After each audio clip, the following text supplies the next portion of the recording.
Fala pessoal, como é que vocês estão?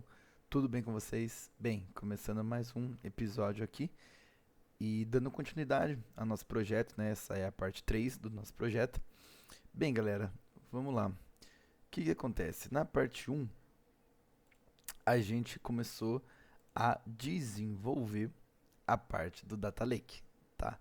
Então, lembrando a todos vocês, nós estamos falando do projeto do Data Lake, aonde que nós desenvolvemos on-premises inicialmente uma solução que capturava os dados de algumas APIs, API do IBGE, CVM, APIs da bolsa, para recuperar alguns dados financeiros para que a gente possa ir alimentando esse nosso data lake, ok? Lembrando, data lake não é uma ferramenta por si só, data lake é um conceito. O que é um data lake? O data lake ele é nada mais nada menos do que um repositório de dados, um local onde você vai armazenar os seus dados, seja estruturado, seja não estruturado.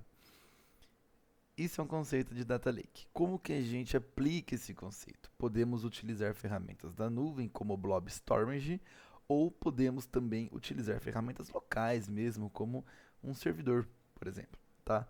Assim que nós aplicamos esse conceito na prática.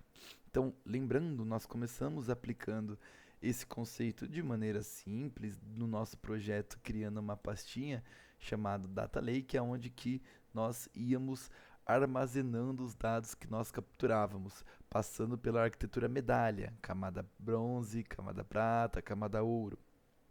Lembrando a todos, esse processo é um processo de maturação dos dados. Então nós começamos na camada bronze, o dado mais puro, conforme ele vem da origem, e vamos tratando, maturando até chegarmos em uma camada gold, uma camada onde nós temos agregações, uma camada já voltada para negócios, ok?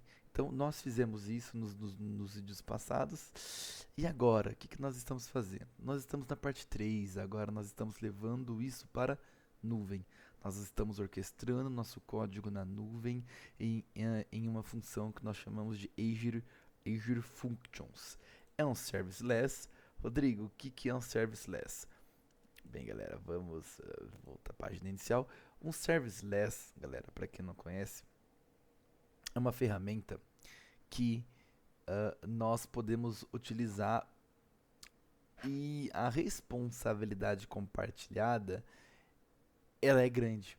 Aliás, ela é grande não, ela é destoada. Como assim? Se nós compararmos com uma VM é basicamente um servidor e quem está provisionando tem a responsabilidade de zelar pelo cuidado dessa VM, então atualização do sistema operacional, componentes de rede, etc.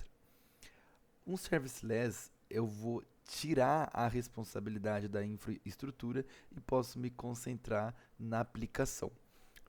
Aqui, quando a gente vai provisionar um serviceless, nós não vamos cuidar da infraestrutura, nós só cuidamos da aplicação.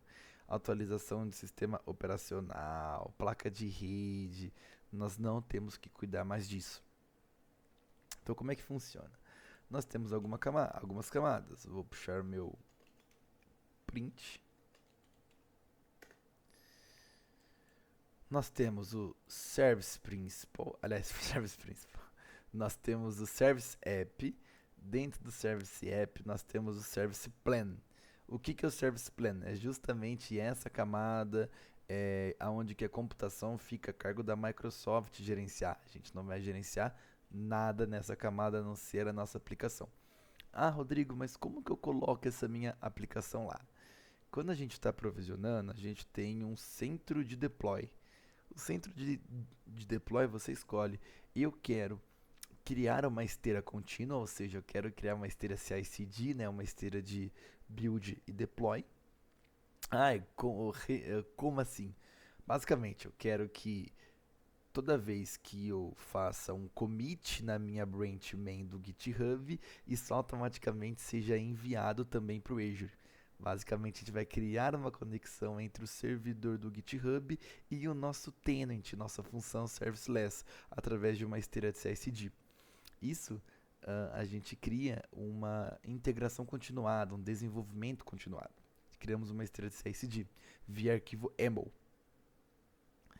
Ah, eu não quero fazer isso. Como a outra forma que eu tenho, Rô? A outra forma que eu tenho é você usar o centro de deploy dentro do portal, dentro do nosso próprio tenant, sem criar conexão com o servidor do GitHub e com a nossa nuvem. Você faz direto tudo pelo portal. Ok. Esse service, esse plano de serviço, service plan, a gente acabou de ver que é a nossa computação não gerenciada, que é a Microsoft que vai gerenciar essa infraestrutura. Esse cara aqui, ele é separado. A gente tem que criar um por sistema operacional, então um por OS, não SO, OS, um por OS e a divisão de versão. Como assim? É um por sistema operacional sendo agrupado pela versão do sistema operacional. Então, se eu tenho o Windows 2022, o Windows Server 22 e o Windows 2019, quantos Service Plan eu tenho que criar? 2 Service Plan. Duas computações não gerenciadas. Porque ele é separado por sistema operacional e é separado por versão. O interessante desse cara aqui que a gente tem que tomar cuidado é o seguinte: se nossa aplicação ela for Python, automaticamente o sistema operacional que a gente tem que pedir para a Microsoft gerenciar para a gente tem que ser Linux. Se for PHP, tem que ser Linux também. Se for Service Core, ele pode ser, salvo me engano, Linux ou Windows.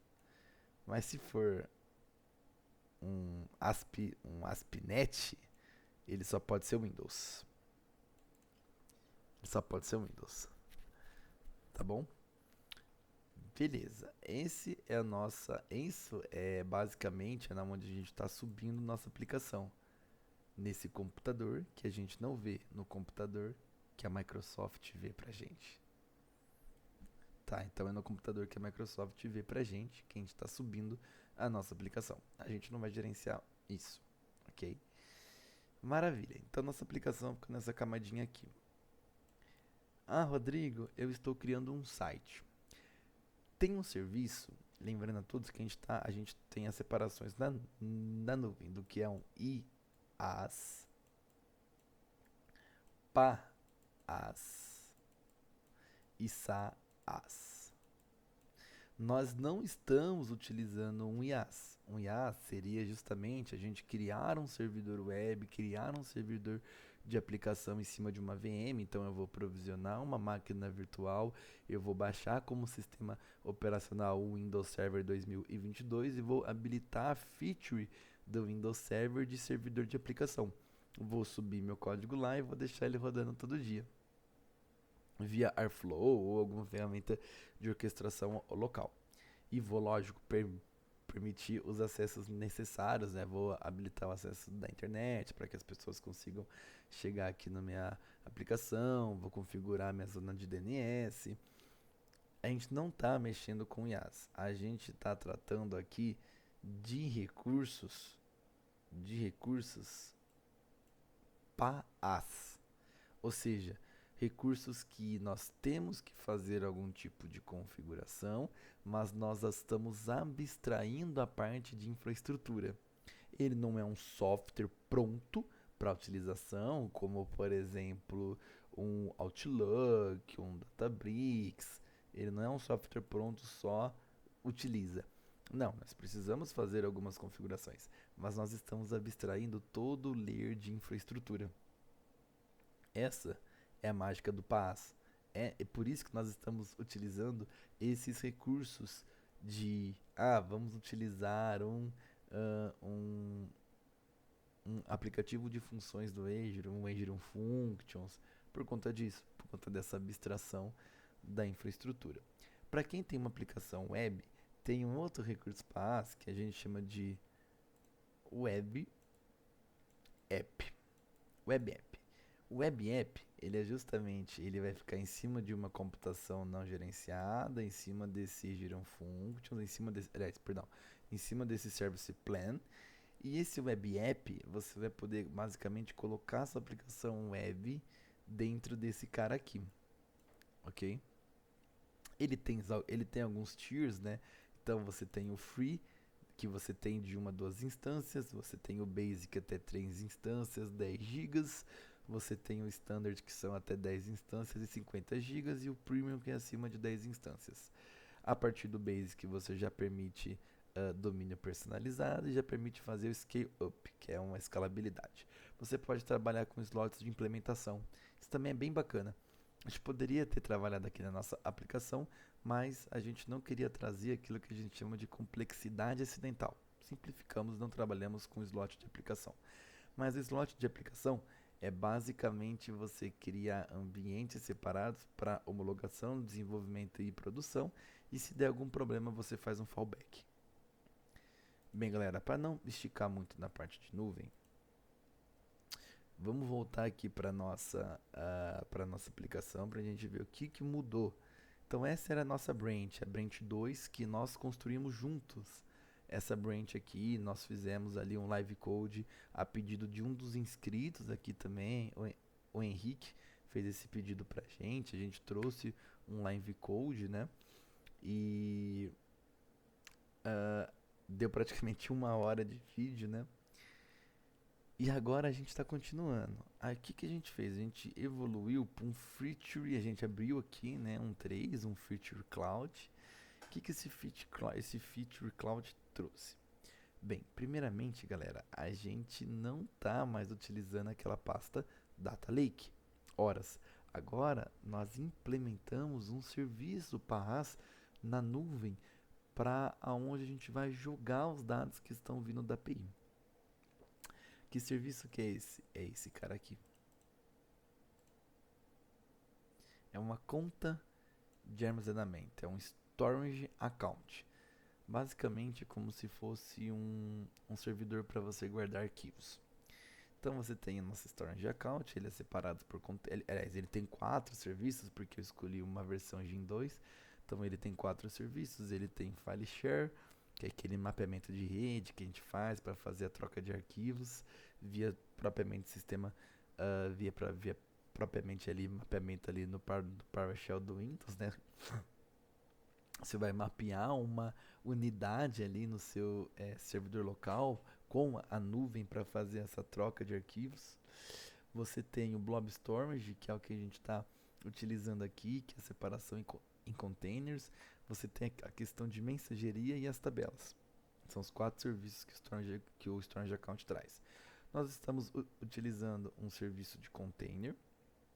Então nós temos o nosso container aqui, igual nós tínhamos no on-premise, só que aqui a gente está utilizando um recurso PaaS da nuvem. E basicamente nós vamos jogar tudo para cá, tá? Tudo para cá.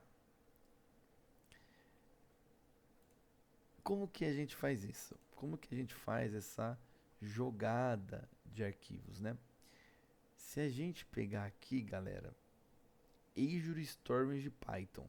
Se vocês perceberem entre as branches, a gente não tinha esse Azure Storage Python. Ele entrou na Feature 3. Por quê?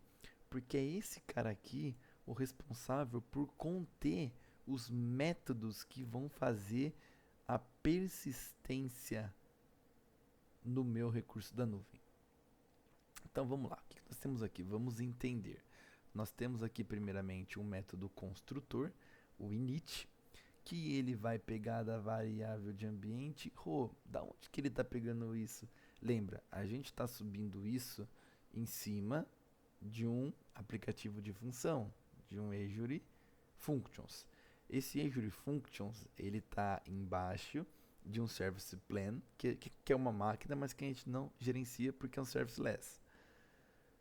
Eu estou colocando isso nas variáveis de ambiente do meu Azure Functions. Como que eu faço isso? Dessa forma aqui. Eu provisionei esse aplicativo aqui. No canto esquerdo, ó, slot de implementação que eu havia comentado com vocês, né? O centro de implementação que eu também comentei aqui com vocês, eu escolhi o centro de implementação GitHub. Então toda vez que eu faço um commit na minha main através da esteira CI/CD, a gente traz para cá, ok? E é aqui aonde que eu estou colocando as minhas variáveis de ambiente, tá? Então eu seto as minhas variáveis de ambiente aqui, o meu Azure Functions orquestra minha aplicação e minha aplicação consegue utilizar essas variáveis de ambiente aqui, ok? Então quando que vocês verem esse os everyone é porque eu estou utilizando as variáveis de ambiente que eu defini no Azure Functions. Então, beleza, eu tô pegando a URL da conta, ó, Azure Web Job Storage Blob Service URL. Essa aqui é a URL, tá, do meu Storage Account. Por quê? Porque eu preciso setar no meu script o local desse meu recurso que ele vai jogar meus dados. Então a gente pega aquilo que a gente chama de connection string, que é basicamente uma string de conexão, que vai permitir com que eu faça essa conexão no meu recurso e despeje meus dados lá. Ok? Ah, mas como é que eu faço essa conexão? Uma pergunta muito interessante. Nós estamos utilizando aqui as entidades gerenciadas. Existem umas formas. Eu poderia ter pego aquilo que a gente chama de chave. Como assim? Vamos voltar lá na nuvem. Se eu for lá no meu Storage Account, a gente tem aqui, ó, a chave de acesso. O que são essas chaves de acesso? A chave de acesso, você vai passar, por exemplo, por uma aplicação. Essa chave, ela dá acesso total ao seu recurso. Existem algumas formas da gente liberar acesso na aplicação, utilizando um SaaS token, que é basicamente você cria um token personalizado de acesso e você vai passar esse token para sua aplicação ao invés de passar aquela chave, que aquela chave é muito importante, ela dá o acesso total. Então eu vou criar um token para controlar esse acesso. Um outro jeito é você criar um service principal. Um service principal é como se você estivesse criando um usuário sistêmico, onde você vai coletar o Tenant ID, que é basicamente o seu RG da nuvem, né? E a partir do momento que você registra esse service principal, ele vai virar um aplicativo empresarial. A partir disso, você pode aplicar RBACs, roles, regras de acesso, Role Basic Access Control, em cima desse aplicativo empresarial. A sua aplicação vai utilizar o Tenant ID, que é o RG do seu espaço da nuvem, vai utilizar um objeto ID, que é o objeto desse service principal, que virou um aplicativo empresarial que ganhou as regras de acesso para fazer o acesso nos recursos da nuvem. Ou seja, ele utiliza essa entidade que você registrou e a entidade que você registrou que tem os acessos que acessa os seus recursos efetivamente na nuvem. Não é o script direto, é essa entidade que você registrou, atribui o acesso, passou o RG dela pro script, o script entrou no tenant, ou pegou esse objeto e utilizou ele para acessar o recurso que o script está querendo. Existem essas formas. A forma que a gente optou aqui foi usar uma entidade gerenciada. Como assim? A entidade gerenciada é a mesma coisa. Porém, como que eu estou dentro da nuvem, eu não precisei criar um service principal, porque eu estou dentro da nuvem. Meu script está rodando dentro da cloud. A comunicação entre os meus serviços vai acontecer via usuário sistêmico, via uma entidade gerenciada. É como se eu criasse um usuário específico para acessar o meu Blob Storage. E o meu aplicativo de funções, meu Azure Functions, ele conhece esse usuário sistêmico que tem as permissões para acessar o meu Blob Storage. Então, o meu aplicativo de funções, quando quer acessar o Blob Storage, utiliza esse usuário sistêmico que tem as regras de acesso adequadas. Se a gente vir aqui, ó, Vai ficar mais claro para vocês. Identidade. Usuário atribuído. Olha, esse aqui é minha entidade gerenciada. A diferença dela para o Service Principal é que quando você está 100% na cloud, você não precisa de um Service Principal. O Service Principal é quando você quer acessar do local à cloud. Quando você está já dentro da cloud, você pode usar as entidades gerenciadas. Mas ambos são semelhantes. O que muda é o local de aplicação de cada um. Então, ó, essa é minha entidade gerenciada. Ian é o RBAC, que a gente tanto fala. A gente tem as roles de Entry-ID, as roles de RBAC. São permissionamentos diferentes, né? O Entry-ID e o Tenant é uma coisa. O RBAC já dá acesso a nível de recurso mesmo pra gente ali. Então, ó, verificar o meu acesso. Proprietário, né? Tá vendo? Esse é meu usuário, minha entidade gerenciada. Beleza. Então, se a gente voltar aqui, é isso que a gente está fazendo, tá? A gente está pegando essa URL para a gente conseguir acessar o Storage Account. Beleza? Pegamos o nome do container aqui que a gente quer pegar. Se não vir nada, a gente tem que gerar um erro aqui, forçar o rise aqui, passando um erro de valor. Por quê? Porque a gente precisa desse cara para acessar o nosso storage. Atribuímos aqui via self, que a gente vai reutilizar isso ao longo do código. E aqui a gente está pegando o que? Blob Services Client. Aqui a gente faz a conexão efetivamente com o nosso serviço, utilizando ali o usuário sistêmico. Tá vendo? A default Azure Credential. Se é o default, ele vai utilizar a entidade gerenciada. Beleza, criamos a nossa conexão. E aqui começam os métodos. Esse é um método em que ele vai ter esses parâmetros aqui. Então ele vai pedir um df, um layer, ok? Ele vai pedir, basicamente está pegando o caminho do container e o formato do arquivo. Então a gente começa aqui salvando, né, esse arquivo. Então é um método que vai jogar o arquivo para dentro ali do blob, ok? Usando, como que ele joga, Rodrigo? Usando métodos de uma biblioteca específica para isso. É a biblioteca do Azure Storage Blob, tá? Então é uma lib específica para a gente utilizar para fazer esse tipo de conexão com o nosso Blob Storage, tá? Então é uma lib específica que a gente está usando métodos específicos dessa lib. Aqui a mesma coisa, a gente tem um método que salva, a gente vai ter um método que faz a leitura também ali do blob, seguindo o mesmo padrão, usando métodos de uma biblioteca específica para isso. Perfeito. Ó, até aqui no Requirements a gente tem a biblioteca, ó, Azure Storage Blob. Então é uma lib específica para conseguir fazer esse tipo de conexão, listar containers, salvar, baixar. Então a gente só está utilizando os métodos específicos dessa lib.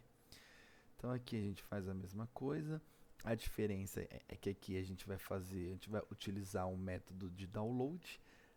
Aqui em cima a gente usou um método de upload. Aqui embaixo a gente vai usar um método de download, tá? Porque uma função joga para o blob e a outra função lê do blob. Ok? Essa aqui também ela faz o download mais explícito, né? Do nosso colega.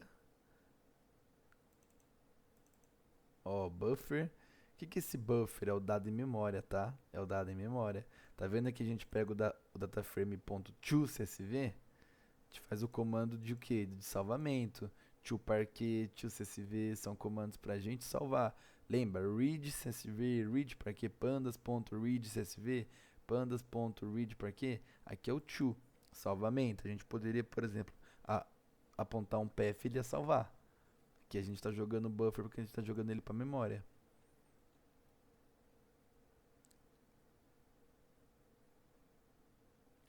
Então aqui, ó, você vê que as duas funções são similares. Elas vão usar também métodos que fazem a persistência ali no blob. São métodos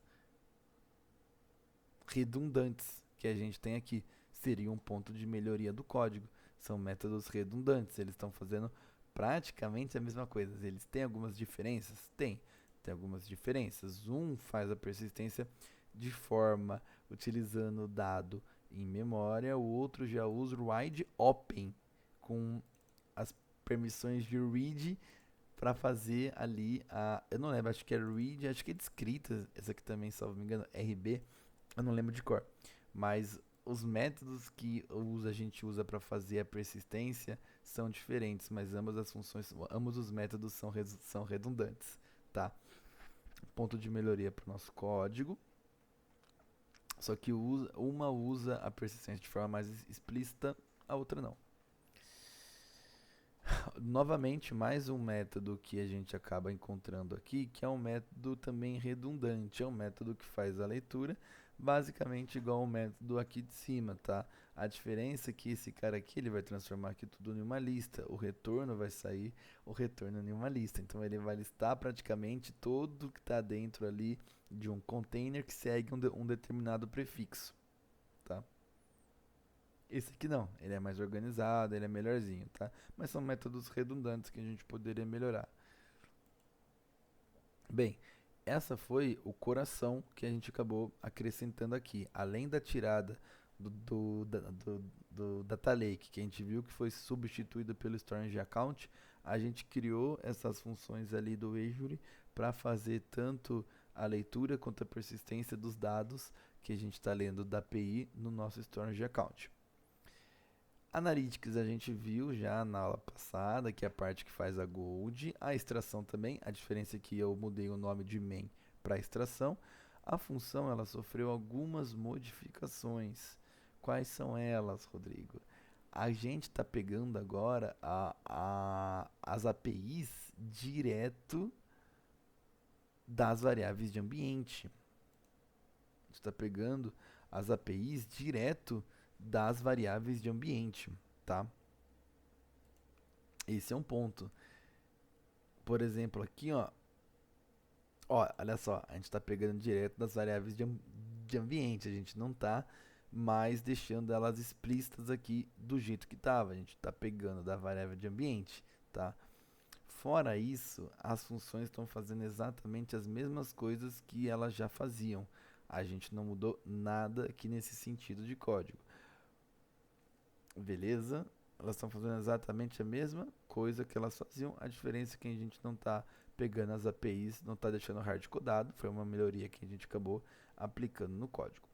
Function App, aqui também é o coração. Essa função teve que ser criada. Essa é a função que quando a gente vai subir o código para a nuvem, o Azure Function, a aplicação de função do Azure, ele vai varrer todo o nosso repositório buscando por um arquivo que chama function app.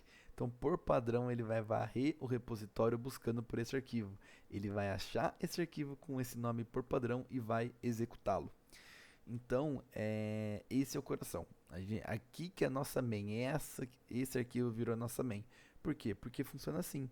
A partir do momento que a gente joga em um aplicativo de funções, ele vai varrer o repositório interno, que lembra, a gente está subindo isso em cima de uma máquina Linux, que a gente não gerencia.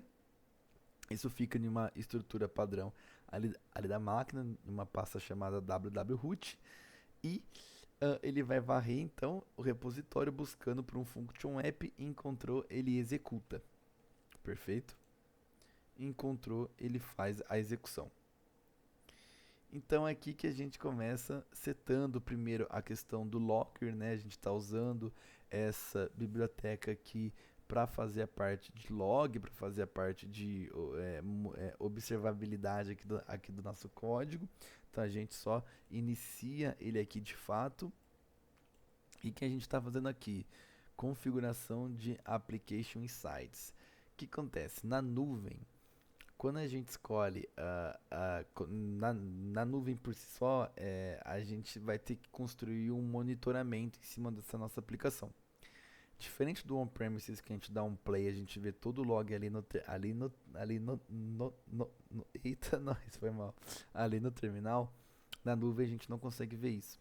A gente tem que ver os logs pelo Azure Monitor, que é basicamente um hub de monitoramento e observabilidade que a gente tem do Azure, ou a gente tem também, é uma aplicação nesse nosso caso, a gente tem uma ferramenta de monitoramento que eu consigo ver diversas coisas legais, consigo ver usuário, sessão e eventos. Se eu quero ver, por exemplo, eu tenho um site, eu quero ver qual o sistema operacional dos usuários que estão acessando o meu site. Eu posso usar um Application Insight, que é essa ferramenta de monitoramento, e escolher fazer um monitoramento de usuários, sessões e eventos. É um tipo de monitoramento que a gente tem, onde que eu consigo ver, por exemplo, o tipo de sistema operacional do usuário, o tipo de dispositivo que ele está acessando no meu site.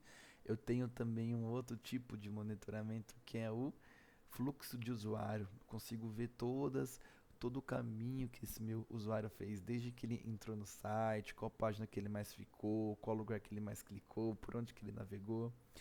Eu consigo também ver a questão da retenção, quanto tempo ele demorou para voltar no site, quanto tempo ele ficou. Eu consigo ver também uma outra coisa bacana, que é o CORTS, que é basicamente a identificação de padrão do uso do usuário, a identificação de padrão do usuário. A gente consegue fazer também é, é, esqueci, mas basicamente são esses, tá? Mas tem alguns bem importantes pra gente saber, que eles são bem legais da gente saber.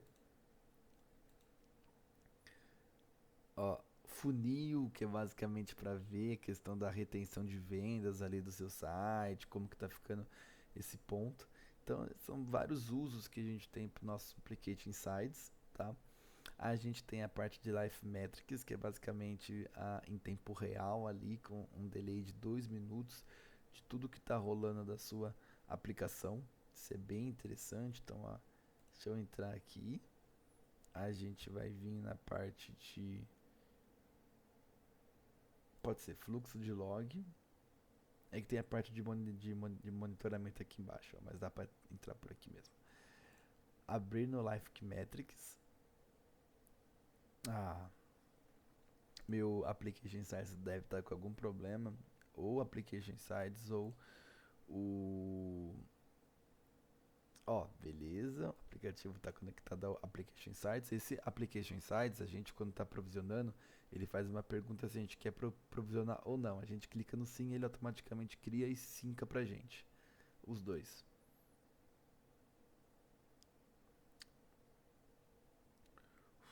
Vamos lá. Aí, beleza. Então aqui ó, a gente consegue visualizar todo o trace da aplicação, tudo que está acontecendo com a aplicação a gente consegue visualizar aqui, beleza? A gente também tem os logs workspaces que são bem interessantes para a gente fazer consultas KSQL, que são que basicamente é como se fosse como se a gente estivesse acessando um database e vendo tudo que está acontecendo com a aplicação. Então, por exemplo, ó, eu consigo ver que a minha aplicação aqui, ela estava running, né? Tava em um estado de run e tal. É... Então a gente consegue ver todo o caminhar, né? Todo o trace da minha aplicação, dentre outras tabelas que a gente tem aqui disponível também para a gente fazer o uso, para ver o que está rolando com a nossa aplicação, se deu erro, se não deu erro, entender aqui todos os logs e fazer os tratamentos adequados. Ó, ah,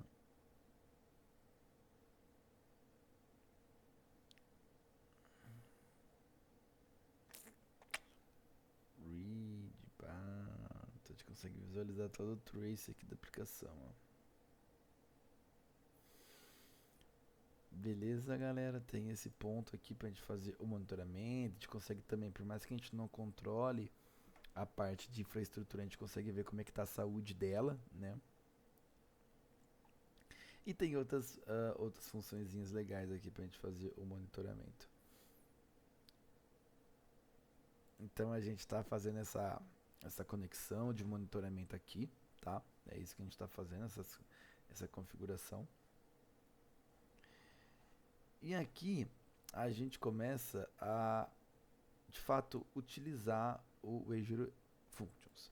O Azure Functions, a gente pode criar eventos, por exemplo, ele pode ser o seu script, ele vai ser acionado por um gatilho de HTTP, por um gatilho de time, por um gatilho de evento. Ah, caiu um dado no Blob Storage no container X de forma manual.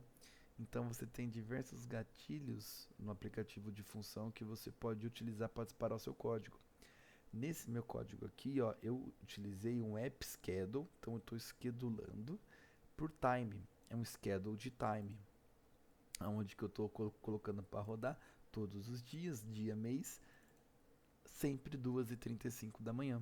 Tá, então eu estou usando aqui um schedule de time, o argumento estou chamando de myTimer, estou colocando para o código ser acionado quando que eu reiniciar o meu aplicativo de funções e estou colocando para ser monitorado também. Beleza? Então aqui de fato eu crio o schedule, o gatilho, ok? E aí aqui eu só começo a chamar, né, a minha classe e invocar os métodos que a gente construiu na semana passada, tá? Host é um outro arquivo, é um arquivo que o Azure App vai ler para fazer algumas configurações da aplicação, que foi, por exemplo, o erro que vocês viram agora há pouco mais cedo, falando que ele deu erro no parse, né, do host.json. Isso acontece quando que o meu arquivo host ele está mal configurado, tá? Então o Azure App ele não consegue fazer a leitura desse host e acaba dando problema, tá? Isso acontece quando está mal configurado, ó. Ele não conseguiu fazer o parse do meu host, do meu arquivo de configuração. Então, às vezes, porque está mal configurado, alguma coisinha subiu de errado, tá? Aqui, ó, ele ocorreu 2h18. O interessante nesse caso é que provavelmente está certo, é alguma coisa de cache, porque o último commit que eu dei faz 1 hora, foi 2h38. Então, na verdade, ele tá um pouco defasado, alguma coisa de cache ali, provavelmente, tá, guys? Mas isso acontece quando que seu host, que é um arquivo de configuração, tá mal configurado. Tá vendo que ele tá home.site www.root? Esse é o lugar esse é o lugar da máquina Linux na onde que a sua aplicação está sendo armazenada. É nesse www.root, tá? Beleza, galera. Então, o que eu queria mostrar de alteração que a gente teve e o porquê que teve essas alterações, basicamente é essas aqui, ok? Esse arquivo main a gente pode excluir, tá? Ó, tá aqui. Ele não tá na nossa main, que a gente tá, não, ele tá assim, ó. Ó, tá aqui, main.py, e ele tá vazio. Então a gente pode deletar ele, dá pra gente fazer a deleção dele aqui, ó, tá vazio, excluir, beleza, já excluí, identificou a minha mudança, eu vou fazer o commit para minha branch. Se eu faço o comando de, de git push para minha branch, não tem problema. Quando que eu fazer a comparação, abrir um PR para ir para main, aí sim eu disparo misteira CSD. Misteira CSD ela é criada automaticamente pelo Azure quando que eu opto por criar essa esteira, né? Então se a gente dá uma olhada nela, ó, todos os passos que ele vai fazer, né? A instalação de dependências, o zip, o dzip, instalação de dependências e o deploy, que vai logar no Azure, vai descompactar o artefato, vai fazer a publicação no Azure Functions. Então todos os passos que ele faz está aqui. Tem que tomar muito cuidado, porque dependendo da forma como ele está fazendo, essa compactação dos seus arquivos locais e descompactação no ambiente de nuvem, né, no servidor Linux e a instalação das dependências, você pode ter problema. Você pode ter que evoluir para um premium ou para um consumer flex, dependendo de algum recurso, alguma funcionalidade que talvez a camada consumer ela não te ofereça. O que eu estou falando são as camadas do service plan, tá?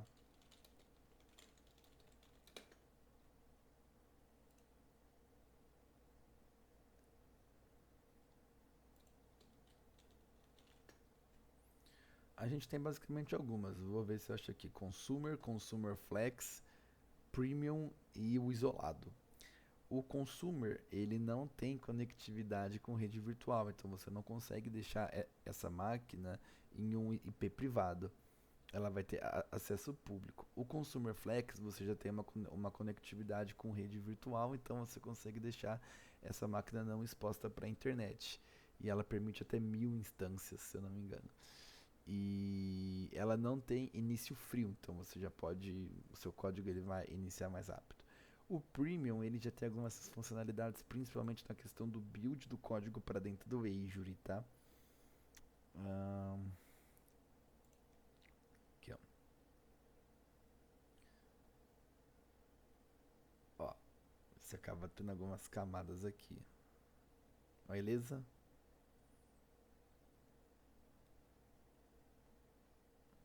Mas vamos lá no Azure para mostrar para vocês.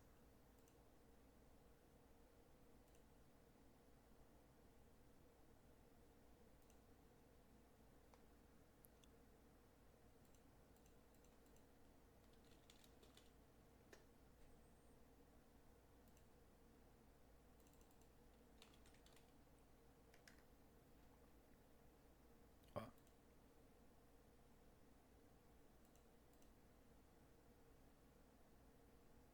esse aqui que eu tô falando para vocês, tá?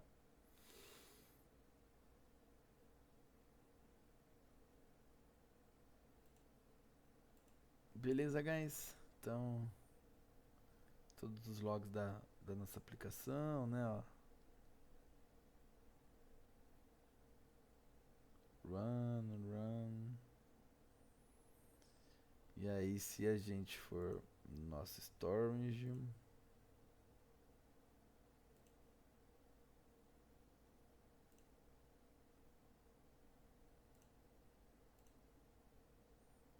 os dados aqui.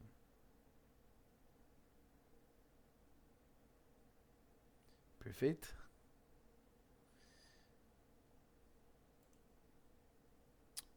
Bem, galera, do que mudou mesmo?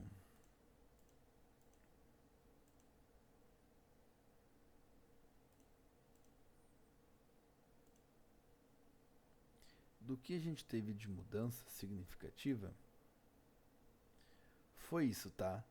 Nós não tivemos mais mudança. O resto permaneceu do jeito que tá. Beleza? Fechou, galera? Então foi isso que a gente teve de mudança aqui. Lembra, na extração a gente está utilizando o que? Os métodos que a gente criou. Então, na hora de baixar o arquivo da API, a gente está usando o request ali normal. Só que na hora de salvar na Bronze os arquivos baixados da API, a gente está usando o método do salvar no data frame que a gente viu. E na hora de criar Silver, em vez da gente ler da pasta .datalake que está na raiz do nosso projeto, que está local, a gente está usando um método de read data frame, que a gente viu que ele bate lá no blob e pega os arquivos pra gente. Tá bom? Galera, é isso. Vamos só comentar aqui, né? Vamos só subir isso aqui. Remoção, arquivo.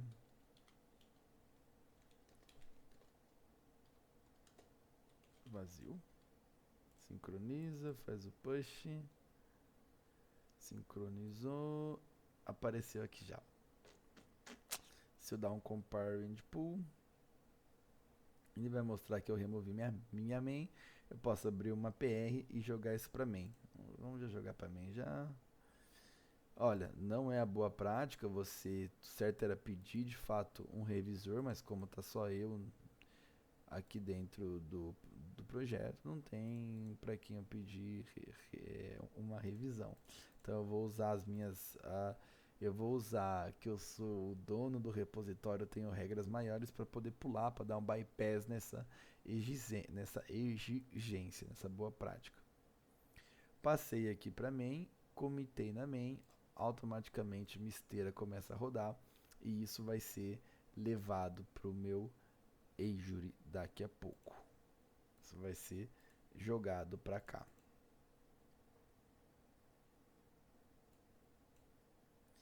Beleza, galera? Então, assim, o que eu queria trazer era isso para vocês. Essas mudanças que a gente teve, tá?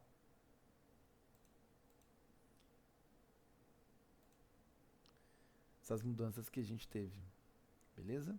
Espero que vocês tenham gostado do vídeo. Qualquer coisa, por favor, me avisem, tá? Que a gente vai sempre tentando fazer as adequações necessárias, tá? Agora ele começou a parte de deploy, ele vai fazer o deploy aqui, né?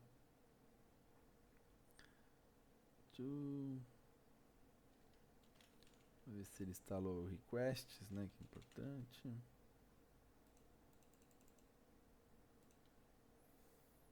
Uhum.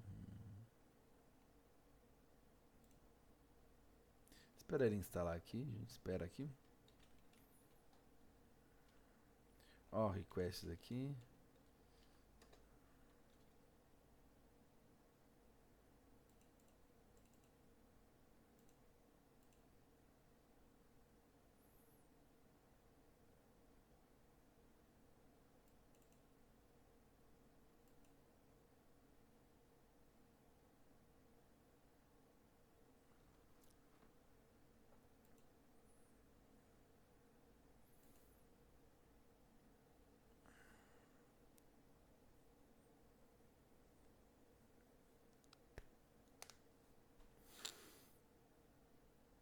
E aí, também agora já falando, no próximo vídeo, qual é a ideia? A gente dá uma organizada na arquitetura aqui, né?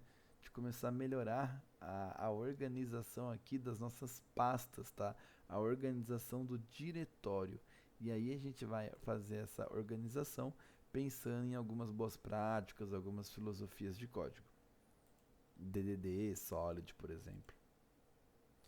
Beleza, galera? Agora sim, tá na main. Deploy foi feito com sucesso. A esteira de CSD rodou.